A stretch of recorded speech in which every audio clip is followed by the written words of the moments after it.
Well, despite how cold it feels right now, especially with this wind, it was so much fun to see so many people show up here. I mean, at least over 10 people showed up in the span of 30 minutes when I first got here this morning, and a lot of them said that they were not expecting to see this amount of snow. But once they saw it, they knew that it was the perfect opportunity. Well, guys, take a look behind me. This scene is actually insane. You can see how much water is actually covering not only the land, but as well as Highway 20. Well, Rick, the hike was great. And even though, I mean, hey, it was my first time hiking at Turkey Mountain. And unfortunately, me and my photog did not partake in the whole 2.2-mile hike. But the hikers that I spoke to said that this is the best way to kick off the new year. That's right, Spencer. This is a district game, but this is not a common matchup. Now, this is only a district game due to the realignment that happened this summer. Now, fun fact, these two teams have not played each other in at least 25 years. That's right, Sarah. A neighbor told me that around 9:30, that's when she saw TPD first come to the scene. And as you can see behind me, there's still a heavy police and FBI presence here tonight, and now over 7.5 hours later. That's right, Nathan. It's going to take the community to adopt or foster to get them out of the financial crisis that they're in.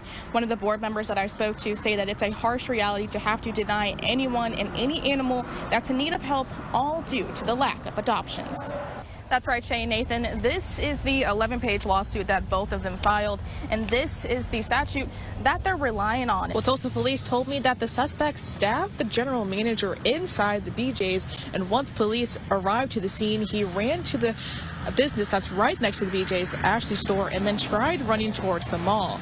And they say that officers tried to tase him multiple times, and they said they had to shoot him in the leg to stop him. When I first arrived at Epic, I was stopped by their security and told to get in contact with their public information officer. And their PIO told me that I could not be on their property or speak to any of the now former employees. Now, several other teachers that I spoke to did not want to go on camera, but I did hear from parents who are now worried for what the future holds for their child. It was March 14th when Tara Upton saw her mobile home engulfed in flames. And on March 15th, in broad daylight, she came back and saw this. The only thing left standing were the steps that led to her home that is now piles of ashes and debris. These are just one of the lightest rocks that I was able to pick up that came down from here. That's why ODOT is urging anyone to stand clear of Highway 80. This is the vaping detector that Jones was referring to. Now, what the vaping detector does is detect when a student has a vaping device within the proximity of the bathroom, and that's when Tahlequah Public Schools staff is then notified via text. It all started with a for sale sign on a trench of land near the Wild Heart Ranch. And the owner saw it and thought, why not buy it? Not for herself, for the animals. This is the gear that firefighters have to wear that weighs at least 25 pounds, which makes it even harder for them to do their jobs in the summer heat. Jerry also noticed his security camera that's attached to a strap was moved a little to the right. He thinks that someone could have taken a long object to move that camera out of frame, so that way they weren't captured on camera. The storm shelter is made to hold at least 500 people. Now, the storm shelter will not be open during their school hours, but the school district will communicate on when it's open for the public.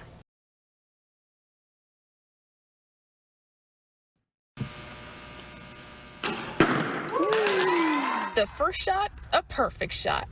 It's only possible because of some creative staff members at Southeast Elementary School in Jinx. The maintenance crew stepped up to come up with this one-of-a-kind bow and arrow stand for Poppy. Poppy's friends and family captured this unforgettable moment. Poppy is 9 years old. She told me this all started in gym class when she was struggling to handle a bow and arrow. I noticed that it was hard for me to hold the bow, and it was hard for me to load while holding it.